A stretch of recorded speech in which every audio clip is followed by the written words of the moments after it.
And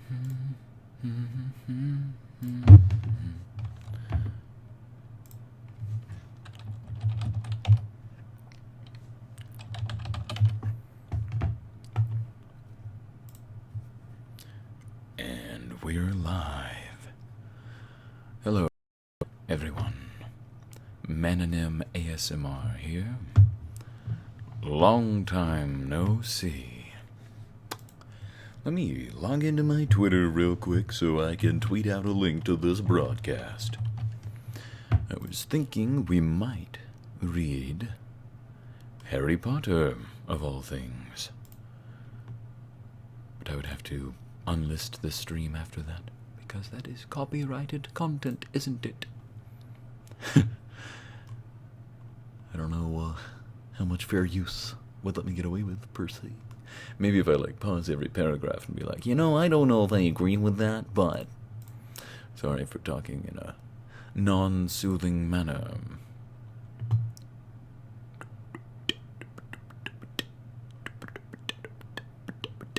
And sorry for the weird rhythmic clicking. The rhythmicling? I don't know. There's got to be a better portmanteau than that. Oh dear, we have a viewer. Hello, viewer.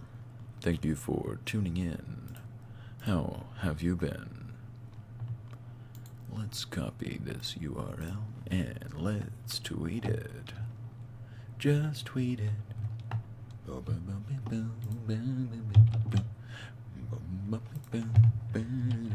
Just tweet it. Sorry about the weird audio. Oh, it's binaural. I should have probably mentioned that in the title. Where's the chat? There's the chat. Feel free to say something. I believe I'm going to finally open the box set of paperbacks of the Harry Potter books that I bought last Christmas. I'm going to finally open that, so I really hope you like the sound of plastic wrap being unwrapped and unraveled. Give me one moment.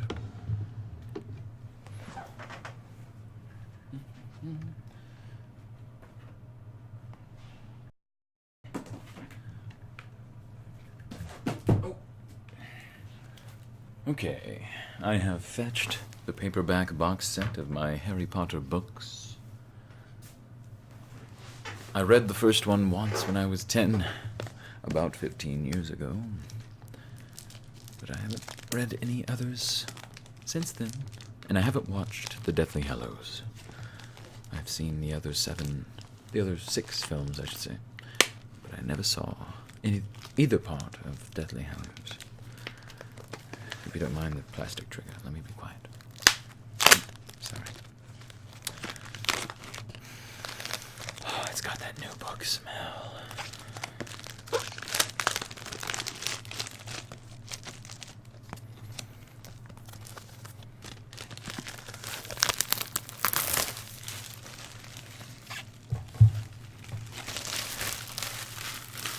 Maybe I can keep that around in case you want me to do more crinkly triggers. But here we are, my Harry Potter paperback box set. Paperback book box set. Say that 5 times fast. Alright, let's grab the first one here. And maybe start by examining and reading the cover and things. The blurbs and whatnots. If I can get it out of this thing. Come on, I don't want to damage it. Ooh, very pretty. Oh my. It's a shame you can't see this. I could have hooked up my webcam, but okay.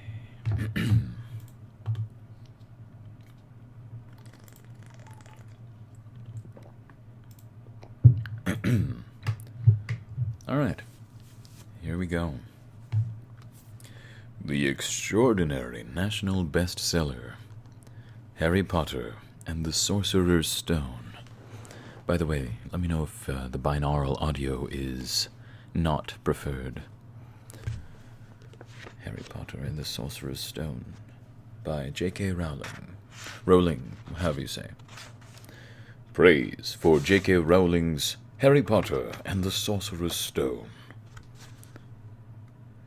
A wonderful first novel. Much like Roald Dahl, J.K. Rowling has a gift for keeping the emotions, fears, and triumphs of her characters on a human scale, even while the supernatural is popping out all over. The book is full of wonderful, sly humor, and the characters are impressively three-dimensional, occasionally four-dimensional, and move along seamlessly through the narrative. Harry Potter and the Sorcerer's Stone is as funny, moving, and impressive as the story behind its writing. Like Harry Potter, J.K. Rowling has wizardry inside and has soared beyond her modest Muggle surroundings to achieve something quite special. The New York Times Book Review. Nifty. It says video output low. Why? Hey, we have another viewer. Hello, second viewer. Thank you for tuning in. How have you been? We were just beginning to read Harry Potter and the Sorcerer's Stone. A charming, imaginative, magical confection of a novel. A glorious debut. A book of wonderful comic pleasures and dizzying imaginative flights. There is no cause to doubt Rowling's abilities and promise, and every reason to expect great things, truly great things, from her in the future. The Boston Sunday Globe. You don't have to be a wizard or a kid to appreciate the spell cast by Harry Potter. USA Today.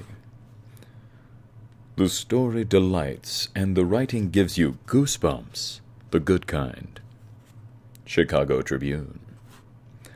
The huge cast of characters set against a fantastic backdrop with good doses of action, humor, and fun will surely captivate.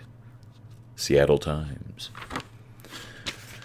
So, YouTube says that my video output is low, but I hope that it's not causing delays or bufferings for the audio. Please do let me know your compliments and complaints in chat. Feel free anyhow. Otherwise, we will continue. Oh, there's more reviews. Let's see.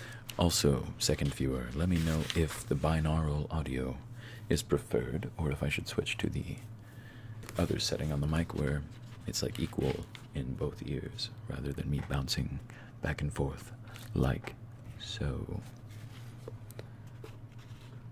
Readers are in for a delightful romp with this award-winning debut from a British author who dances in the footsteps of P.L. Travers and Roald Dahl, says Publishers Weekly, starred review.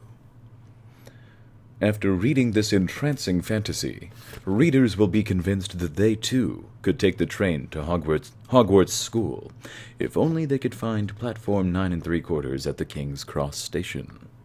School Library Journal, starred review. Rowling's first novel is a brilliantly imagined and beautifully written fantasy that incorporates elements of traditional British school stories without once violating the magical underpinnings of the plot. In fact, Rowling's wonderful ability to put a fantastic spin on sports, student rivalry, and eccentric faculty contributes to the humor, charm, and, well, delight of her utterly captivating story. Booklist, starred review. And then it says, also by J.K. Rowling, the other 6 Harry Potter books that follow this one. Harry Potter and the Sorcerer's Stone by J.K. Rowling. Illustrations by Mary Grandpré. Grandpré? Published by Scholastic. For Jessica, who loves stories. For Anne, who loved them too. And for Dee, who heard this one first. Aw. Contents, chapters. 17 chapters. Harry Potter and the Sorcerer's Stone. Chapter 1. The Boy Who Lived. Sorry, I'm distracted by social media. Okay, let us continue. Okay. Chapter 1. The Boy Who Lived. Mr. and Mrs. Dursley of number 4 Privet Drive were proud to say that they were perfectly normal, thank you very much. They were the last people you'd expect to be involved in anything strange or mysterious, because they just didn't hold with such nonsense. Mr. Dursley was the director of a firm called Grunnings, or is it Grunings, which made drills. He was a big, beefy man, with hardly any neck, although he did have a very large mustache. Mrs. Dursley was thin and blonde, and had nearly twice the usual amount of neck, which came in very useful, as she spent so much of her time craning over garden fences, spying on the neighbors. The Dursleys had a small son called Dudley, and in their opinion there was no finer boy anywhere. The Dursleys had everything they wanted, but they also had a secret, and their greatest fear was that somebody would discover it. They didn't think they could bear it if anyone found out about the Potters. Mrs. Potter was Mrs. Dursley's sister, but they hadn't met for several years. In fact, Mrs. Dursley pretended she didn't have a sister, because her sister and her good-for-nothing husband were as un-Dursleyish as... Well, we lost one viewer. Naturally. Anyhow, take 2. Mrs. Potter was Take 3. Mrs. Potter was Mrs. Dursley's sister, but they hadn't met for several years. In fact, Mrs. Dursley pretended she didn't have a sister, because her sister and her good-for-nothing husband were as un-Dursleyish as it was possible to be. The Dursleys shuddered to think what the neighbors would say if the Potters arrived in the street. The Dursleys knew that the Potters had a small son, too, but they had never even seen him. This boy was another good reason for keeping the Potters away. They didn't want Dudley mixing with a child like that. When Mr. and Mrs. Dursley woke up on the dull gray Tuesday, our story starts, there was nothing about the cloudy sky outside to suggest that strange and mysterious things would soon be happening all over the country. Mr. Dursley hummed as he picked out his most boring tie for work, and Mrs. Dursley gossiped away happily as she wrestled a screaming Dudley into his high chair. None of them noticed a large tawny owl flutter past the window. At 8:30, Mr. Dursley picked up his briefcase, pecked Mrs. Dursley on the cheek, and tried to kiss Dudley goodbye, but missed, because Dudley was now having a tantrum and throwing his cereal at the walls. "Little tyke!" chortled Mr. Dursley as he left the house. He got into his car and backed out of number 4's drive. It was on the corner of the street that he noticed the first sign of something peculiar. A cat reading a map. For a second, Mr. Dursley didn't realize what he had seen. Then he jerked his head around to look again. There was a tabby cat standing on the corner of Privet Drive, but there wasn't a map in sight. What could he have been thinking of? It must have been a trick of the light. Mr. Dursley blinked and stared at the cat. It stared back. As Mr. Dursley drove around the corner and up the road, he watched the cat in his mirror. It was now reading the sign that said Privet Drive. No, looking at the sign, cats couldn't read maps or signs. Mr. Dursley gave himself a little shake and put the cat out of his mind. As he drove toward town, he thought of nothing except a large order of drills he was hoping to get that day. But on the edge of town, drills were driven out of his mind by something else. As he sat in the usual morning traffic jam, he couldn't help noticing that there seemed to be a lot of strangely dressed people about. People in cloaks. Mr. Dursley couldn't bear people who dressed in funny clothes, the get-ups you saw on young people. He supposed this was some stupid new fashion. He drummed his fingers on the steering wheel, and his eyes fell on a huddle of these weirdos standing quite close by. They were whispering excitedly together. Mr. Dursley was enraged to see that a couple of them weren't young at all. Why, that man had to be older than he was, and wearing an emerald emerald green cloak! The nerve of him! But then it struck Mr. Dursley that this was probably some silly stunt. These people were obviously collecting for something. Yes, that would be it. The traffic moved on, and a few minutes later Mr. Dursley arrived in the Grunnings parking lot, his mind back on drills. Mr. Dursley always sat with his back to the window in his office on the 9th floor. If he hadn't, he might have found it harder to concentrate on drills that morning. He didn't see the owls swooping past in broad daylight, though people down the street did. They pointed and gazed open-mouthed as owl after owl sped overhead. Most of them had never seen an owl, even at night time. Mr. Dursley, however, had a perfectly normal owl-free morning. He yelled at 5 different people. He made several important telephone calls and shouted a bit more. He was in a very good mood until lunchtime, when he thought he'd stretch his legs and walk across the road to buy himself a bun from the bakery. He had forgotten all about the people in cloaks until he passed a group of them next to the baker's. He eyed them angrily as he passed. He didn't know why, but they made him uneasy. This bunch were whispering excitedly, too, and he couldn't see a single collecting tin. It was on his way back past them, clutching a large doughnut in a bag, that he caught a few words of what they were saying. "The Potters. That's right. That's what I heard." "Yes, their son, Harry." Mr. Dursley stopped dead. Fear flooded him. He looked back at the whisperers, as if he wanted to say something to them, but thought better of it. He dashed back across the road, hurried up to his office, snapped at his secretary not to disturb him, seized his telephone, and had almost finished dialing his home number when he changed his mind. He put the receiver back down and stroked his mustache, thinking, no, he was being stupid. Potter wasn't such an unusual name. He was sure there were lots of people called Potter who had a son called Harry. Come to think of it, he wasn't even sure his nephew was called Harry. He had never even seen the boy. It might have been Harvey, or Harold. There was no point in worrying Mrs. Dursley. She always got so upset at any mention of her sister. He didn't blame her, if he'd had a sister like that. But all the same, those people in cloaks.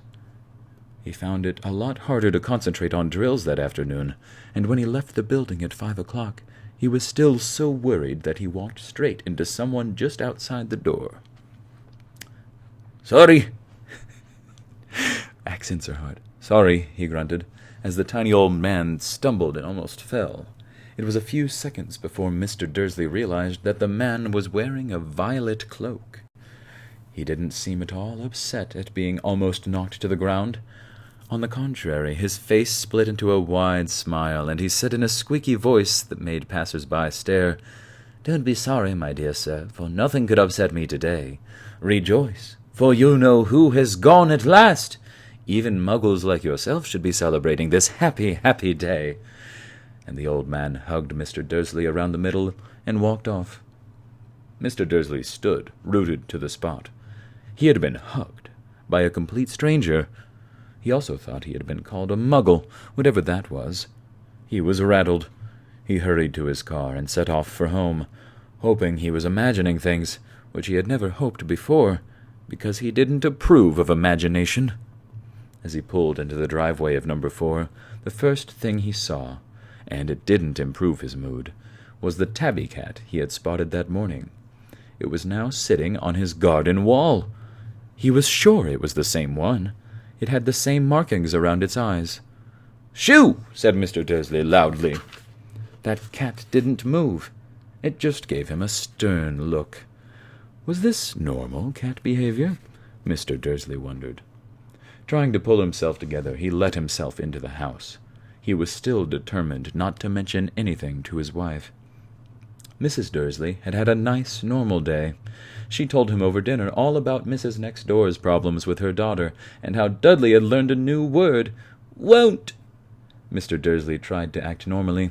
When Dudley had been put to bed, he went into the living room in time to catch the last report on the evening news.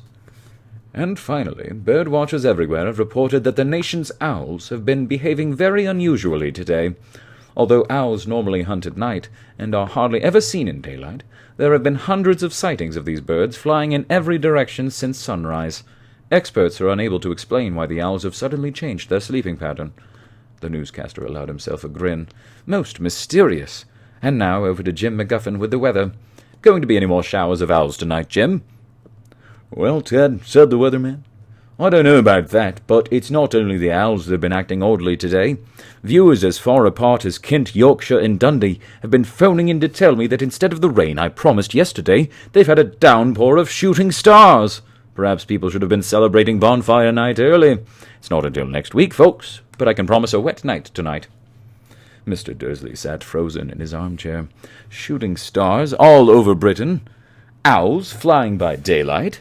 Mysterious people in cloaks all over the place. And a whisper about the Potters. Mrs. Dursley came into the living room carrying 2 cups of tea. It was no good. He'd have to say something to her. He cleared his throat nervously. Petunia, dear, you haven't heard from your sister lately, have you? As he had expected, Mrs. Dursley looked shocked and angry. After all, they normally pretended she didn't have a sister. No, she said sharply. Why?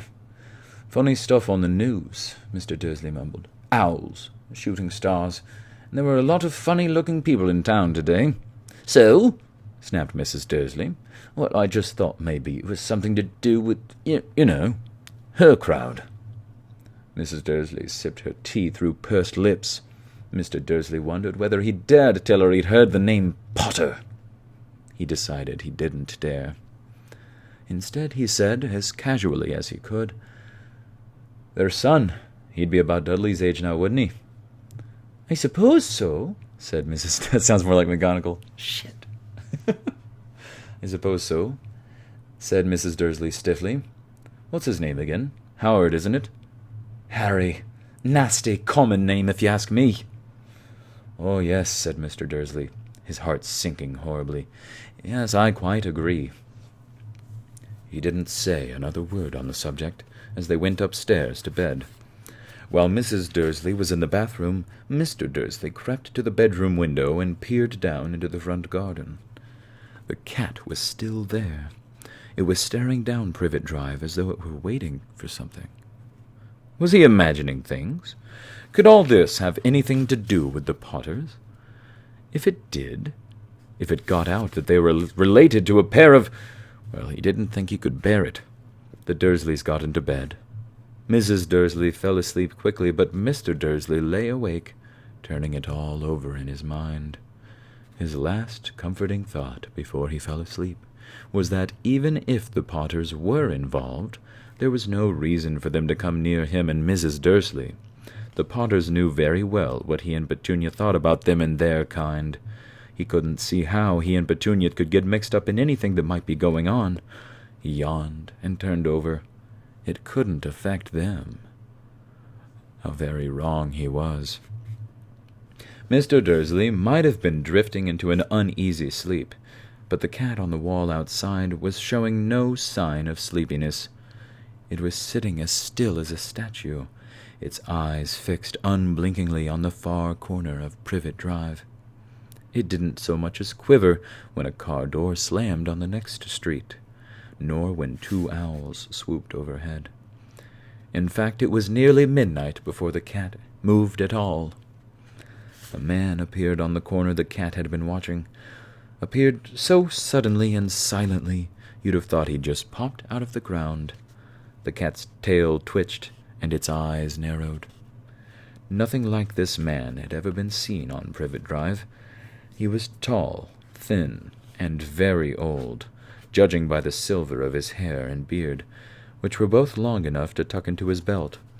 He was wearing long robes, a purple cloak that swept the ground, and high-heeled buckled boots.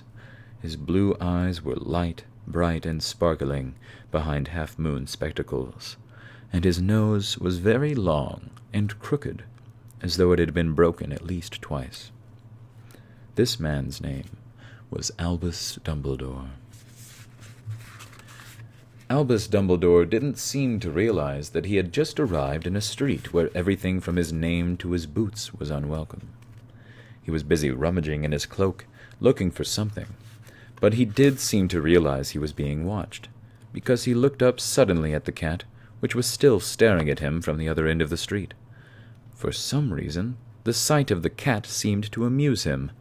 He chuckled and muttered, "I should have known." He found what he was looking for in his inside pocket. It seemed to be a silver cigarette lighter. He flicked it open, held it up in the air, and clicked it. The nearest street lamp went out with a little pop. He clicked it again. The next lamp flickered into darkness. 12 times he clicked the put-outer, until the only lights left on the whole street were 2 tiny pinpricks in the distance, which were the eyes of the cat watching him. If anyone looked out of their window now, even beady-eyed Mrs. Dursley, they wouldn't be able to see anything that was happening down on the pavement. Dumbledore slipped the put-outer back inside his cloak and set off down the street toward number 4, where he sat down on the wall next to the cat. He didn't look at it, but after a moment he spoke to it. "Fancy seeing you here, Professor McGonagall." He turned to smile at the tabby, but it had gone. Instead, he was smiling at a rather severe-looking woman who was wearing square glasses exactly the shape of the markings the cat had had around its eyes. She, too, was wearing a cloak, an emerald one. Her black hair was drawn into a tight bun. She looked distinctly ruffled. "How did you know it was me?" she asked. "My dear Professor, I've never seen a cat sit so stiffly." "You would be stiff if you had been sitting on a brick wall all day," said Professor McGonagall. "All day? When you could have been celebrating? I must have passed a dozen feasts and parties on my way here."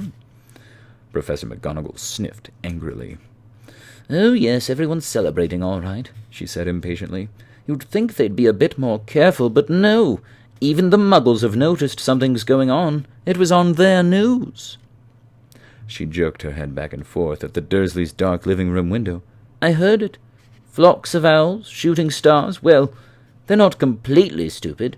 They were bound to notice something. Shooting stars down in Kent. I'll bet that was Daedalus Diggle. He never had much sense." "You can't blame them," said Dumbledore gently. "We've had precious little to celebrate for 11 years.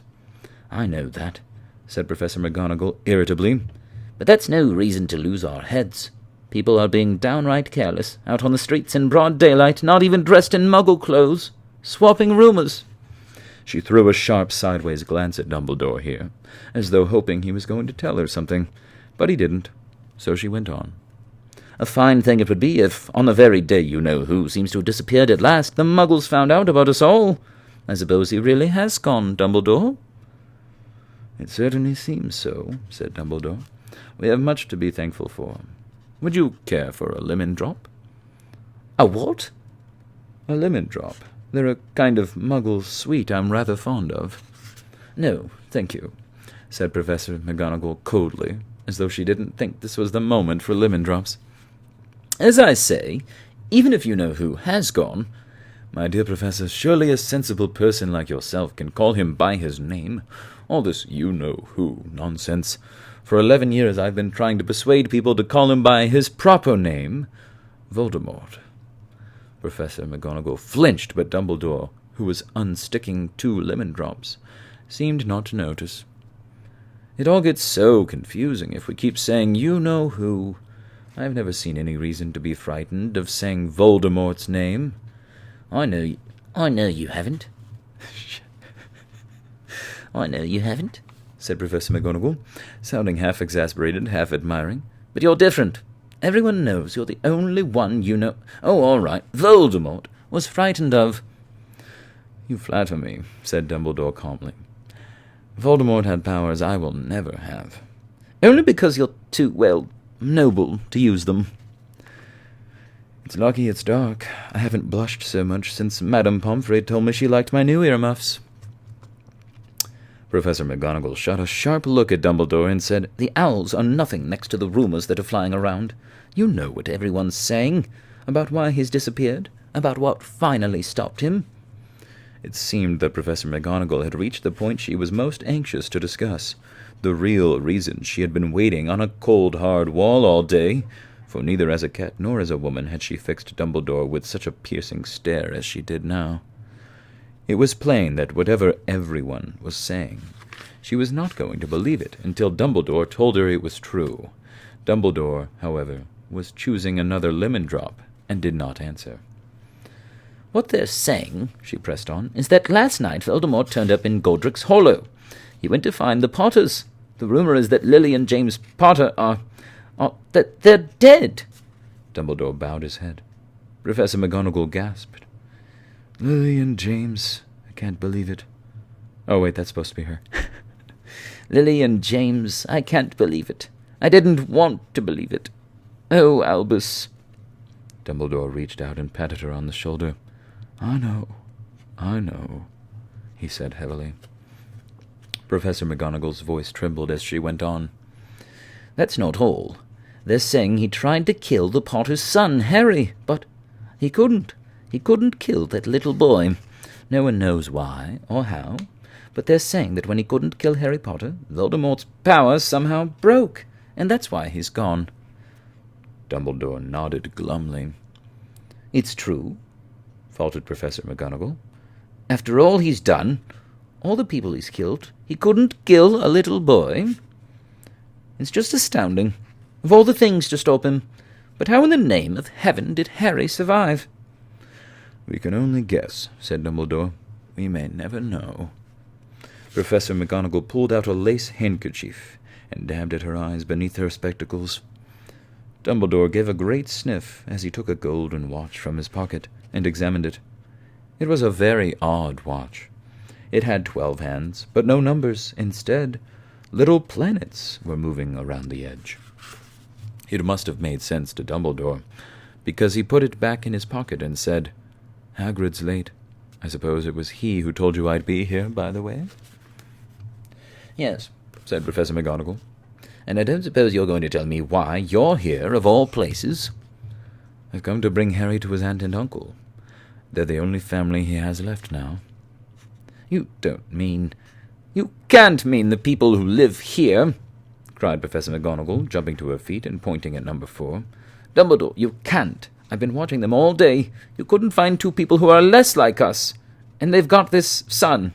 I saw him kicking his mother all the way up the street, screaming for sweets. Harry Potter, come and live here." "It's the best place for him," said Dumbledore firmly. "His aunt and uncle will be able to explain everything to him when he's older. I've written them a letter." "A letter?" repeated Professor McGonagall faintly, sitting back down on the wall. "Really, Dumbledore, you think you can explain all this in a letter? These people will never understand him. He'll be famous, a legend. I wouldn't be surprised if today was known as Harry Potter Day in the future. There will be books written about Harry. Every child in our world will know his name." "Exactly," said Dumbledore, looking very seriously over the top of his half-moon glasses. "It would be enough to turn any boy's head. Famous before he can walk and talk. Famous for something he won't even remember. Can't you see how much better off he'll be, growing up away from all that until he's ready to take it?" Professor McGonagall opened her mouth, changed her mind, swallowed, and said, Yes, you're right, of course. But how is the boy getting here, Dumbledore?" She eyed his cloak suddenly as though she thought he might be hiding Harry underneath it. "Hagrid's bringing him." You think it wise to trust Hagrid with something as important as this?" "I would trust Hagrid with my life," said Dumbledore. "I'm not saying that his heart isn't in the right place," said Professor McGonagall grudgingly, "but you can't pretend he's not careless. He does tend to— What was that?" A low rumbling sound had broken the silence around them. It grew steadily louder as they looked up and down the street for some sign of a headlight. It swelled to a roar as they both looked up at the sky, and a huge motorcycle fell out of the air and landed on the road in front of them. If the motorcycle was huge, it was nothing to the man sitting astride it. He was almost twice as tall as a normal man, and at least 5 times as wide. He looked simply too big to be allowed, and so wild. Long tangles of bushy black hair and beard hid most of his face. He had hands the size of trash-can lids, and his feet in their leather boots were like baby dolphins. In his vast, muscular arms he was holding a bundle of blankets. "Hagrid," said Dumbledore, sounding relieved. "At last. And where did you get that motorcycle?" "Borrowed it, Professor Dumbledore, sir," said the giant, climbing carefully off the motorcycle as he spoke. "Young Sirius Black lent it to me. I've got him, sir." "No problems, were there?" "No, sir. House was almost destroyed, but I got him out all right before the Muggles started swarming around. He fell asleep as he was flying over Bristol." Dumbledore and Professor McGonagall bent forward over the bundle of blankets. Inside, just visible, was a baby boy, fast asleep. Under a tuft of jet-black hair over his forehead, they could see a curiously shaped cut, like a bolt of lightning. "Is that where—" whispered Professor McGonagall. "Yes," said Dumbledore. "He'll have that scar forever." "Couldn't you do something about it, Dumbledore?" "Even if I could, I wouldn't. Scars can come in handy. I have one myself above my left knee that is a perfect map of the London Underground. Well, give him here, Hagrid. We'd better get this over with." Dumbledore took Harry in his arms and turned toward the Dursleys' house. Could I say goodbye to him, sir?" asked Hagrid. He bent his great shaggy head over Harry and gave him what must have been a very scratchy, whiskery kiss. Then suddenly Hagrid let out a howl like a wounded dog. "Shh!" hissed Professor McGonagall. "You'll wake the Muggles." "Sorry," sobbed Hagrid, taking out a large spotted handkerchief and burying his face in it. "But I can't stand it. Lily and James dead, and poor little Harry off to live with Muggles." Yes, it's all very sad, but get a grip on yourself, Hagrid, or we'll be found," Professor McGonagall whispered, patting Hagrid gingerly on the arm, as Dumbledore stepped over the low garden wall and walked to the front door. He laid Harry gently on the doorstep, took a letter out of his cloak, tucked it inside Harry's blankets, and then came back to the other two. For a full minute the three of them stood and looked at the little bundle. Hagrid's shoulders shook, Professor McGonagall blinked furiously, and the twinkling light that usually shone from Dumbledore's eyes seemed to have gone out. "Well," said Dumbledore finally, "that's that. We've no business staying here. We may as well go and join the celebrations." "Yeah," said Hagrid in a very muffled voice. "I'd best get this bike away. Good night, Professor McGonagall. Professor Dumbledore, sir." Wiping his streaming eyes on his jacket sleeve, Hagrid swung himself onto the motorcycle and kicked the engine into life. With a roar it rose into the air and off into the night. "I shall see you soon, I expect, Professor McGonagall," said Dumbledore, nodding to her. Professor McGonagall blew her nose in reply. Dumbledore turned and walked back down the street. On the corner he stopped and took out the silver put-outer. He clicked it once, and 12 balls of light sped back to their street lamps so that Privet Drive glowed suddenly orange, and he could make out a tabby cat slinking around the corner at the other end of the street. He could just see a bundle of blankets on the step of number 4. "Good luck, Harry," he murmured. He turned on his heel, and with a swish of his cloak, he was gone. A breeze ruffled the neat hedges of Privet Drive, which lay silent and tidy under the Yankee sky, the very last place you would expect astonishing things to happen. Harry Potter rolled over inside his blankets without waking up. One small hand closed on the letter beside him, and he slept on, not knowing he was special, not knowing he was famous, not knowing he would be woken in a few hours' time by Mrs. Dursley's scream as she opened the front door to put out the milk bottles, nor that he would spend the next few weeks being prodded and pinched by his cousin Dudley. He couldn't know that at this very moment. People meeting in secret all over the country were holding up their glasses and saying in hushed voices, "To Harry Potter, the boy who lived!" End of chapter 1.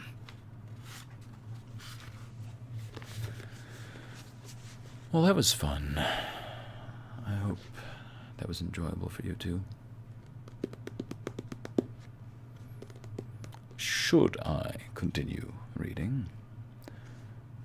Or should I call it a night? I leave it to you, dear viewer. Let me know in chat, or let me know by closing this stream, and then I will know that it is time to call it a night. While I wait, I'm going to take a sip of water and maybe check updates on my ASMR Twitter.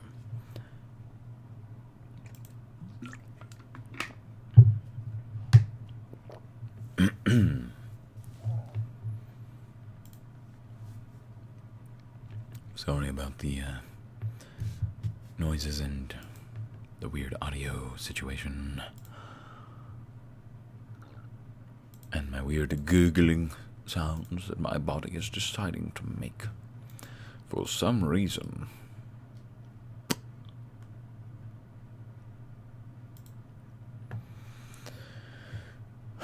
Are you glad that we're reading Harry Potter?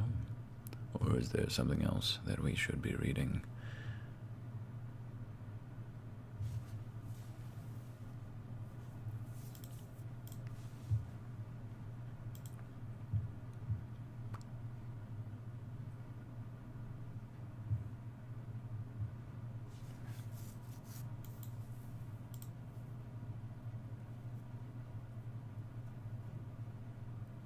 Well, looks like there ain't really any tweet updates.